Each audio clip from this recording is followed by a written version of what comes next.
तैसे असणारे होऊ लागलेले, म्हणून त्या ठिकाणी नारद मुनी आणि त्या ठिकाणी इना खांद्या घेऊन नाचू लागलेले आहे.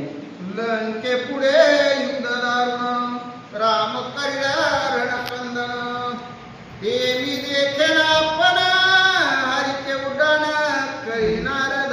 हा हरके उठान आनंद मायना नारद मुनीला.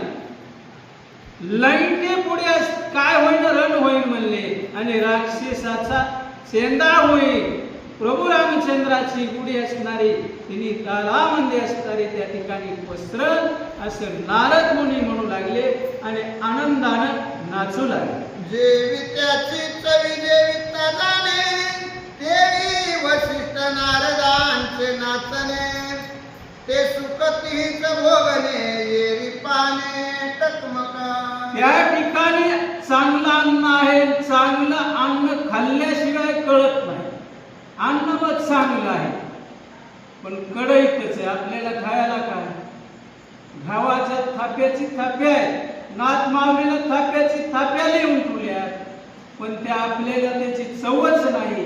मग कशी चव लागणार आहे? की नारद मुनीला राजा दशरथाला चव आली म्हणून त्यांच्या आनंदामध्ये पारा राहिलेला नाही. विभांडक आनंदे मणी कौशल्या सत्व शिरोमणी, हिचे पावन झाली आवनी धन्य त्रिभुवनी कौशल्या. विभांडक ऋषी असणार धन्य नाचू लागले, आनंद वाहू लागले आणि कौशल्याचं असणार अहो काय मोठेपणा देऊ लागले ना.